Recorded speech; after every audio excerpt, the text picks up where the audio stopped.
Hello guys, welcome back to this online learning platform of triple institute. और आज के इस वीडियो में हम लोग बात करेंगे स्कैटरिंग थ्योरी के बारे में। देखिए, स्कैटरिंग बेसिकली हम लोग जनरली कई बार हम लोग स्कैटरिंग को पढ़ते भी हैं क्लासिकल मैकेनिक्स में भी। जैसे हम लोग पढ़ते हैं स्कैटरिंग, जैसे कोई एक मास m है सपोज, और यहाँ पर कोई कई सारे मास हैं सपोज, ये यहाँ पर कोलाइड अगर करता है तो ये सब डिफरेंट डायरेक्शंस में जाते हैं, राइट, इस टाइप से। या अगर सिंगल कोई स्टेशनरी रेस्ट पर भी रखा हुआ है, मान लीजिए एक मास m है, आपका ये रेस्ट पे रखा हुआ है, इससे कोलाइड किया तो ये डिफरेंट एंगल्स पे जाते हैं। सो इस टाइप से हम लोग क्लासिकल मैकेनिक्स में स्कैटरिंग को पढ़ चुके हैं, राइट। लेकिन अभी आज का हमारा जो ये स्कैटरिंग थ्योरी होगा, बेसिकली हम लोग क्या करेंगे, स्कैटरिंग को क्वांटम मैकेनिक्स के थ्रू देखेंगे कि हमारा क्वांटम मैकेनिकली स्कैटरिंग कैसे होता है। जैसे कि नॉर्मली जैसे अभी मैंने आपको ये डायग्राम से बताया कि स्कैटरिंग, तो यहाँ पर देखिए क्या होता है कि हम लोग जो क्लासिकल मैकेनिक्स में स्कैटरिंग होती है और क्वांटम मैकेनिक्स में स्कैटरिंग होती है, इनके रिजल्ट्स हमारे क्वाइट डिफरेंट होते हैं। ओके, सो क्वांटम मैकेनिकल में देखिए स्कैटरिंग थ्योरी हमारा पढ़ने का जो बेसिक पर्पस है आज का, देखिए, क्योंकि मान लीजिए आपका कोई एटॉमिक स्ट्रक्चर है, ओके, एटॉमिक स्ट्रक्चर। जब हम लोग क्वांटम लेवल्स पर बात करते हैं, सपोज हमें किसी का एटॉमिक स्ट्रक्चर पता करना है, कोई मटेरियल्स का एटॉमिक स्ट्रक्चर पता करना है, तो जनरली इस टाइप के जो स्ट्रक्चर्स होते हैं वो स्कैटरिंग एक्सपेरिमेंट के थ्रू ही हमें पता होते हैं। लाइक आपको पता होगा कि जैसे कि न्यूक्लियस का जो हमारा जो रदरफोर्ड एक्सपेरिमेंट था अल्फा पार्टिकल स्कैटरिंग का, सो वो भी आपको याद होगा कि जैसे यहाँ पर एक गोल्ड का फॉइल था, राइट, यहाँ से अल्फा पार्टिकल्स इस पर हम लोग बम्बार्ड कराए थे, बहुत सारे अल्फा पार्टिकल। सो ये मतलब कुछ इसमें से रिटर्न हुए थे, कुछ रिफ्लेक्ट हुए थे इस टाइप से।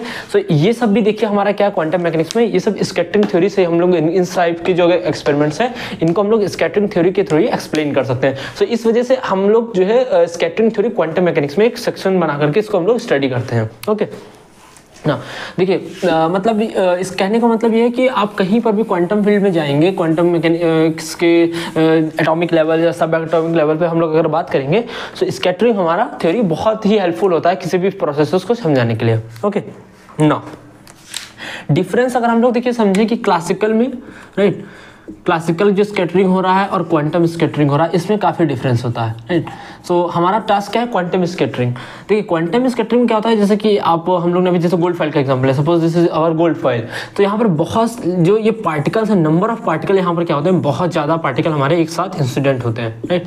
तो जैसे कि सपोज मैंने कहा यहाँ पर एक मास एम है क्लासिकल में और यहाँ पर एक मास एम है, अगर ये से मान लीजिए कोलाइड करता है, ये मान लीजिए सपोज रेस्ट पे था और ये आपका वी वेलोसिटी से आ रहा था सपोज, अब ये मान लीजिए इस एंगल में चला गया, ये इधर चला गया, तो इस टाइप की प्रॉब्लम्स हम लोग मोमेंटम कंजर्वेशन या एनर्जी कंजर्वेशन से सॉल्व कर सकते हैं। मगर जब हमारा क्वांटम में हम लोग जाते हैं, जहाँ पर नंबर ऑफ पार्टिकल्स बहुत ज़्यादा बढ़ जाते हैं, तो वहाँ पर हम लोग इस तरीके के ट्रीटमेंट्स को अप्लाई नहीं कर सकते हैं। साथ ही साथ हमारा पार्टिकल भी कैसा नेचर का है, क्वांटम पार्टिकल नेचर है। सो इस तरीके के फिनोमिनास को जो क्वांटम में हो रहे हैं हम लोग इस तरीके से एक्सप्लेन नहीं कर सकते। उसके लिए हम लोग पूरा ही एक अलग ही डिस्क्रिप्शन होता है क्वांटम मैकेनिक्स में। ओके ना, तो अब हम लोग देखेंगे कि इस टाइप से हमारा क्वांटम में किस तरीके से स्कैटरिंग होता है। सबसे पहले आज की वीडियो में देखिए, ये जो स्कैटरिंग थ्योरी का हमारा वीडियो होगा, ये बेसिकली 3 पार्ट्स में आएगा। आज की वीडियो हम लोग क्या करेंगे, डिफरेंशियल क्रॉस सेक्शन को स्कैटरिंग एम्पलीट्यूड से कैसे रिलेट करते हैं उसे देखेंगे। देन इसका नेक्स्ट वीडियो में हम लोग पार्शियल वेव एनालिसिस, देन उसके बाद हम लोग बॉर्न अप्रोक्सीमेशन को देखेंगे। ओके, तो हम लोग जैसे यहाँ पर एक डायग्राम बना लेते हैं पहले। सपोज कि हमारा ये टारगेट है, okay, this is our target, और सपोज हम लोग कहते हैं कि यहाँ से बहुत सारे ये क्या हो रहे हैं, क्वांटम पार्टिकल्स इंसिडेंट हो रहे हैं। ये हमारा टारगेट है यहाँ पे, ठीक है। अब देखिए क्वांटम पार्टिकल में जो देखिए स्कैटरिंग क्या होता है, देखिए क्वांटम पार्टिकल है तो उसका वेव लाइक नेचर होगा। ओके, सो आपको पता होगा कि जब हम लोग जैसे यहाँ पर क्वांटम पार्टिकल्स को जब हम लोग इंसिडेंट कराएंगे, तो इनका देखिए जब इंसिडेंट हो रहे हैं ये बिल्कुल तो कैसे हमारे प्लेन वेव की तरह है। Quantum particle as a wave behave करता है, तो ये प्लेन वेव है क्योंकि ये फ्री पार्टिकल की तरह आ रहे हैं यहाँ से, राइट। फ्री पार्टिकल्स एक तरीके से हम लोग बोल सकते हैं, जैसे कि फ्री पार्टिकल, मान लीजिए ये पार्टिकल है, ये पार्टिकल है, ये पार्टिकल है, ये सब एक तरीके से इस डायरेक्शन में इस तरीके से जा रहे थे। सो इनका वेव फ्रंट देखिए लगभग इस तरीके से पैरेलल होगा। आप देखिए कहीं पर भी देखिए इस तरीके से ये वेव फ्रंट कैसा होगा, पैरेलल वेव फ्रंट होगा। ओके, हम लोग बेसिकली क्या करेंगे, जैसे मैंने आपको बताया कि स्कैटरिंग एम्पलीट्यूड और डिफरेंशियल क्रॉस सेक्शन में हम लोग को स्टडी करना है। सो देखिए इस तरीके से आपके बहुत सारे फ्री पार्टिकल इस तरीके से जा रहे थे, इनको कहाँ पर इंसिडेंट होना है, इस टारगेट के ऊपर। टारगेट हमारा कुछ भी हो सकता है, जैसे कोई मॉलिक्यूल का स्ट्रक्चर स्टडी करना है, so that molecule will be our target, या जैसे आपका गोल्ड फॉइल हो गया और हमने अल्फा पार्टिकल इंसिडेंट करा दिया, ठीक है। सो ये बेसिकली हमारा क्या है, प्लेन वेव है, और इनका नेचर कैसा देखिए फ्री पार्टिकल का है। तो अब देखिए, अब मे भी हो सकता है कि इनमें से सपोज ये इस तरीके से डिफ्लेक्ट हो या ये इस तरीके से डिफ्लेक्ट हो, मे बी कुछ हो सकता है इस तरीके से डिफ्लेक्ट हो, ये इधर हो, ये मतलब जरूरी नहीं मैंने जिस डायरेक्शन बनाया इसी तरीके से हो, मे भी हो सकता है ये समथिंग ऐसे हो जाए या ये यहाँ से ऐसे चला जाए, ये इस तरीके से हो जाए या फिर कुछ इस तरीके से पेनिट्रेट कर जाए, सम अनडिविएटेड पास हो जाएंगे, बिल्कुल इस तरीके से हमारा क्वांटम मैकेनिक्स में भी होगा। यानी कि ये जो हमारा इंसिडेंट वेव्स हैं ये मे भी हो सकता है कि कुछ पास हो जाए, राइट। सो जो पास होंगे उनका वेवफ्रंट अभी भी कैसा रहेगा, देखिए पैरेलल रहेगा।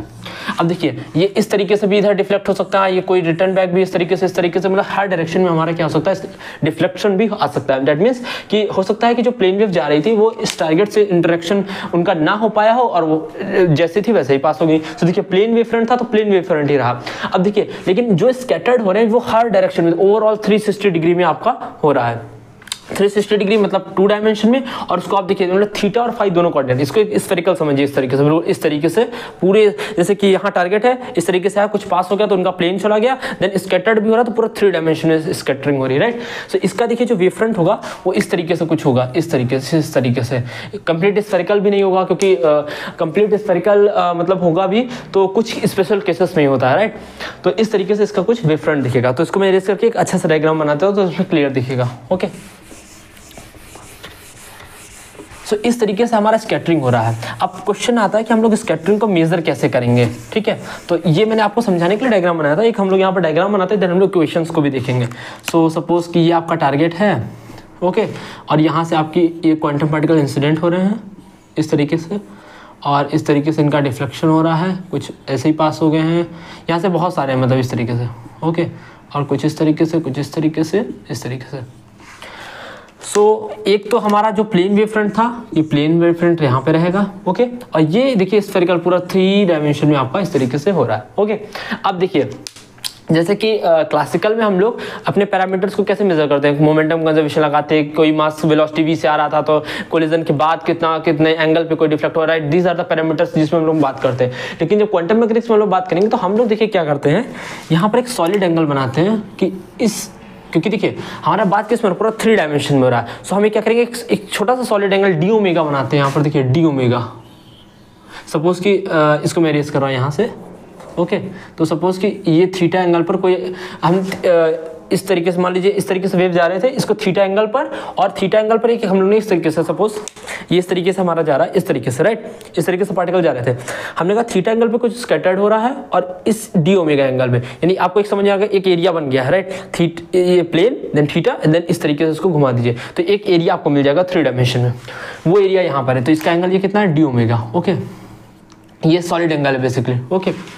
अब हमें देखने हैं पता कैसे करना है। अब देखिए स्कैटरिंग कितना पार्टिकल इंसिडेंट हुआ, कितना हमारा स्कैटर्ड हुआ है, तो अगर हमें मेजर करना है तो इसमें मेजर, जैसे कि वहां पर हमारा क्लासिकल में मैंने आपको बताया कि मोमेंटम वेलोसिटी इस तरीके से आप कैलकुलेट कर लीजिए। यहाँ पर हम लोगों को क्या कैलकुलेट करना था, जो इस चीज का इन्फॉर्मेशन हमें देता है कि कितना पार्टिकल इंसिडेंट हुआ, कितना स्कैटर्ड हुआ। देखिए जो पार्टिकल स्कैटर्ड होगा वो हमें भी इन्फॉर्मेशन दे सकता है, जो अनस्कैटर्ड हुआ वो भी हमें पार्टिकल के स्ट्रक्चर के बारे में इन्फॉर्मेशन दे सकता है, जो हम जिस टारगेट के बारे में स्टडी करना चाहते हैं।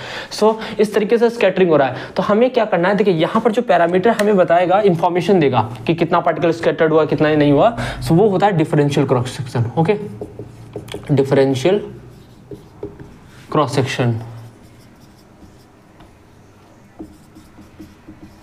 और डिफरेंशियल क्रॉस सेक्शन को हम लोग कैसे डिनोट करते हैं, डिफरेंशियल क्रॉस सेक्शन को D sigma by D omega इससे डिनोट करते हैं। और ये हमें इंफॉर्मेशन किसकी देता है, ये हमें इंफॉर्मेशन देता है incident flux, outgoing flux upon incident flux, okay, outgoing flux upon incident flux, इसको बोलते हैं डिफरेंशियल क्रॉस सेक्शन। तो हमारा देखिए हमें क्या स्टडी करना था, कितना पार्टिकल आया, कितना स्कैटर्ड हुआ, कितने एंगल पे कौन सा हुआ, देखिए। और ये थीटा और फाई, थीटा देन फाई, इसमें पूरे में ये वेरिएशन होगा, यानी कि डिफरेंट थीटा और फाई पर डिफरेंट हो सकता है पार्टिकल्स, हो सकता है इधर इस पे ज्यादा आ रहे हो, इसको हम लोग थोड़ा और थीटा करें और किसी और फाई पर मेजर करें। देखिए पूरा ये 360, सपोज मैंने यहाँ से थीटा इसको रोटेट किया इस तरीके से थीटा, देन इसमें मेजर किया तो हो सकता है इनका पार्ट नंबर कुछ और हो। अब इसको थीटा यहाँ से इतना ही है और लेकिन फाई चेंज किया मैंने और इस डायरेक्शन में इसको मेजर किया तो में भी हो सकता है कि वहां पर नंबर ऑफ पार्टिकल्स डिफरेंट हो। तो इस चीज का इंफॉर्मेशन में क्या देता है, डिफरेंशियल क्रॉस सेक्शन, यानी outgoing flux divided by incident flux, okay. So इसको हम लोग इस तरीके से लिख सकते हैं, D sigma by D omega I out upon I in. Okay, अब हमें देखिए हमारा quantum particles as a wave behave करते हैं, तो हम लोग इसको वेव मैकेनिकल ट्रीटमेंट, वेव ऐसा मान करके वेव मैकेनिकल ट्रीटमेंट करेंगे यहाँ पर। देन हम लोग D sigma by D omega का रिलेशन हमें बेसिकली स्कैटरिंग एम्पलीट्यूड से निकालना है। स्कैटरिंग एम्पलीट्यूड क्या था अभी हम लोग यहाँ पर समझेंगे उसको।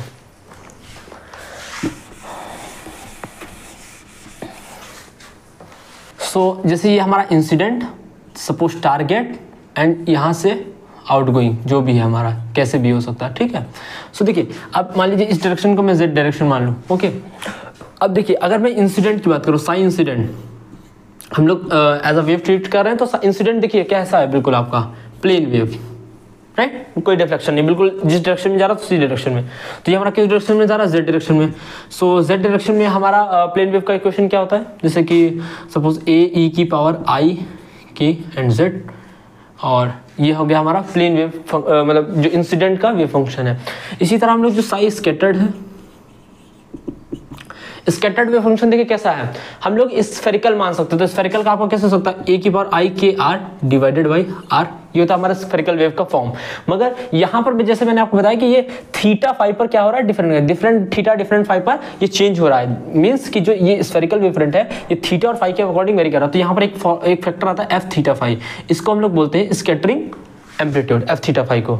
ओके, सो ये बेसिकली हमारा क्या है, स्कैटर्ड का वेव फंक्शन है, ये इंसिडेंट का वेव फंक्शन है। अब हमें डी सिग्मा बाई, हमें बेसिकली टास्क क्या है हमारा कि हमको डी सिग्मा बाई, क्योंकि देखिए हमें जो इन्फॉर्मेशन मिलेगी वो D sigma by D omega से मिलेगी, यानी डिफरेंशियल क्रॉस सेक्शन मिलेगी। लेकिन हमारा टास्क क्या है कि हमको D sigma by D omega को इसके एफ थीटा फाइव के टर्म्स में लिखना है। और ये हम इसलिए करें क्योंकि इसको डायरेक्टली कैलकुलेट कर पाना थोड़ा डिफिकल्ट टास्क होता है इन कंपेरिजन टू कि स्कैटरिंग एम्पलीट्यूड को हम लोग कैलकुलेट करें। सो एफ थीटा फाइव का रिलेशन हमें D sigma by D omega के टर्म्स में लिखना है, ये बेसिकली हमारा टास्क है। ओके, सो आप इतना नोट कर लीजिए, देन हम लोग इसको इसके टर्म्स में फर्दर लिखते हैं। ओके, सो हम इसको इरेज कर सकते हैं, देन अब हम लोग फर्दर देखेंगे। हाँ, तो अभी हमें रिलेशन लिखना है। ओके, सो देखिए अब हम क्या करेंगे, सबसे पहले हम लोगों को क्या करना है, करंट डेंसिटीज को कैलकुलेट करना है। हमें रिलेशन निकालना है, तो सबसे पहले हम लोग करंट डेंसिटीज को कैलकुलेट करेंगे। और जैसे कि ये इंसिडेंट है, ये स्कैटर्ड है, तो इंसिडेंट का हमारा जो करंट डेंसिटी होगा कितना होगा, जैसे कि इंसिडेंट का जो करंट डेंसिटी होगा उसको हम लोग कैसे लिखते हैं, जे इंसिडेंट को कैसे लिख सकते हैं, करंट डेंसिटी। देखिए प्रोबेबिलिटी करंट डेंसिटी का अगर आपको शॉर्टकट नहीं पता है कि हम लोग प्रोबेबिलिटी करंट डेंसिटी किसी भी फंक्शन का कैसे राइट डाउन करते हैं, तो इसके लिए आप हमारा वीडियो देख सकते हैं। हम लोग ने एक शॉर्टकट बना रखा है प्रोबेबिलिटी करंट डेंसिटी किसी भी फंक्शन का कैसे कैलकुलेट करते हैं। सो यहाँ पर अभी के लिए जैसे मैं इसको ए को भी 1 मान के चल रहा हूँ। सो अगर इस वेव फंक्शन का हमें प्रोबेबिलिटी करंट डेंसिटी लिखना तो क्या होता है, एच कट के बाई एम और देन इसका स्क्वायर, यानी कि z के कोफिशिएंट का स्क्वायर, एच कट के बाई एम और z का सॉरी एच कट के बाई एम, देन एम्पलीट्यूड का स्क्वायर, एम्पलीट्यूड का स्क्वायर। तो अभी यहाँ पर एम्पलीट्यूड हमारा कितना 1 है, तो हमारा कितना आ जाएगा, एच कट के बाई एम।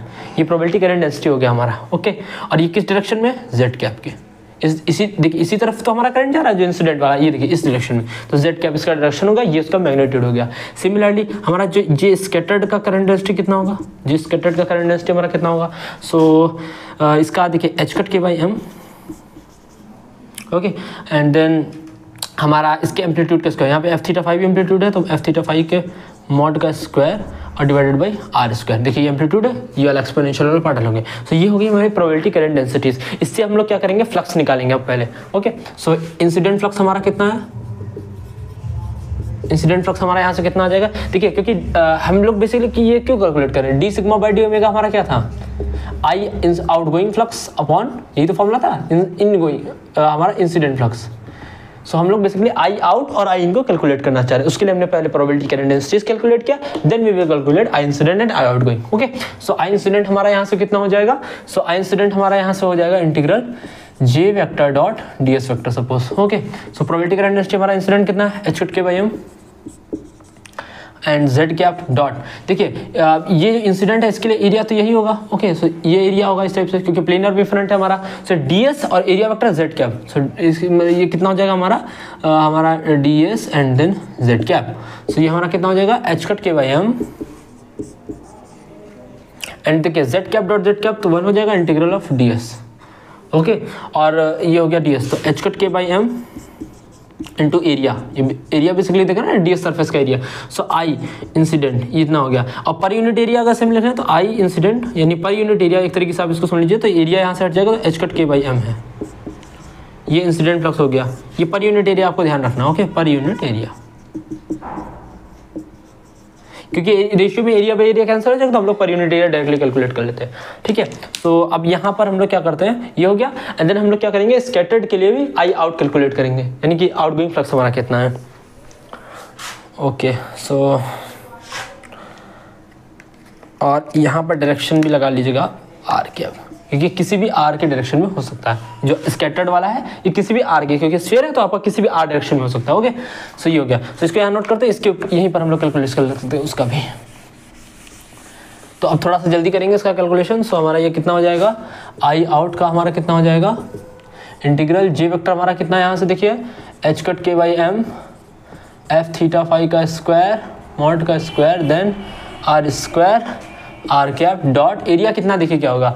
अब हमारा देखिए यहाँ से अभी मैंने आपको दिखाया था कि ये सॉलिड एंगल डी ओमेगा बन रहा है, तो ये बेसिकली स्फीयर होता है ना पूरा हमारा, तो स्फीयर में स्मॉल अमाउंट ऑफ एरिया हम लोग कैसे डिनोट करते हैं यहाँ पर, जैसे कि किस तरीके से डिनोट करते हैं हम लोग यहाँ से, तो ये होता है कितना R and then sine theta R square sine theta और D theta and then D phi, इस तरीके से हम लोग डिनोट करते हैं एरिया को, ओके। सो अब ये हमारा कितना हो जाएगा, यहाँ से आर स्क्वायर से आर स्क्वायर कैंसिल हो गया, इंटीग्रल एच कट के by M and then F theta phi का स्क्वायर एंड देन हमारा कितना हो जाएगा आर, ये भी आर कैप है क्योंकि देखिए एरिया आर कैप के डायरेक्शन में, तो R cap, so R cap 1 हो जाएगा sine theta D theta and D phi. Of course यहाँ पर डबल इंटीग्रेशन है, जस्ट मैंने सिंगल, आप इसको इस तरीके से सरफेस इंटीग्रल लिख लीजिए तो आपको पता रहेगा डबल इंटीग्रेशन, ओके। सो यहाँ से हमारा इसकी वैल्यू कितनी आ जाएगी, एच कट के by M F theta phi का स्क्वायर एंड देखिए ये साइन थीटा डी फाई हमारा क्या हो जाएगा, इंटीग्रल, ये सॉलिड एंगल होता है डी ओमेगा और इंटीग्रल ऑफ डी ओमेगा यानी ओवरऑल जो यहाँ पर भी एक तरीके से कह सकते हैं एरिया आ जाएगा हमारा, अगर इंटीग्रल और ऑल डी ओमेगा कर देंगे, ऑल सॉलिड एंगल पे हम लोग कर देंगे तो उसका पूरे का एरिया आ जाएगा। तो ये भी पर यूनिट एरिया हमारा कितना आ जाएगा, आई आउट, यहाँ से आई आउट, ये पर यूनिट एरिया कितना आ जाएगा हमारा, एच कट के by M F theta phi के मॉड का स्क्वायर, ओके। ये हो गया हमारा। अब देखिए हमें क्या पता चल गया है, I out I in, just D sigma by D omega का हमें रिलेशन अब राइट डाउन करना है।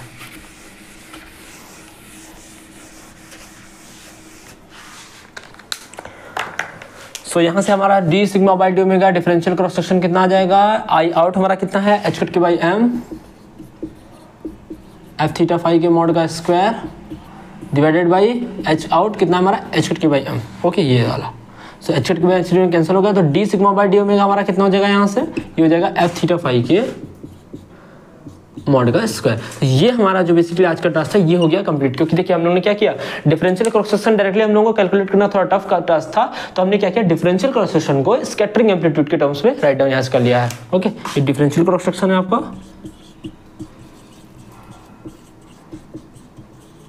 ये हमारा क्या है, स्कैटरिंग एम्पलीट्यूड, ओके। तो ये बेसिकली हो गया हमारा। सो ये हमारा रिलेशन निकल के आ गया। इसकी नेक्स्ट वीडियो हम लोग क्या करेंगे, पार्शियल वेव एनालिसिस मेथड का यूज करके स्कैटरिंग एम्पलीट्यूड कैसे कैलकुलेट करते हैं उसको हम लोग राइट डाउन करेंगे। देन नेक्स्ट वीडियो हम लोग बॉर्न अप्रॉक्सीमेशन, ओके। सो आज के लिए इतना ही रखते हैं, थैंक यू।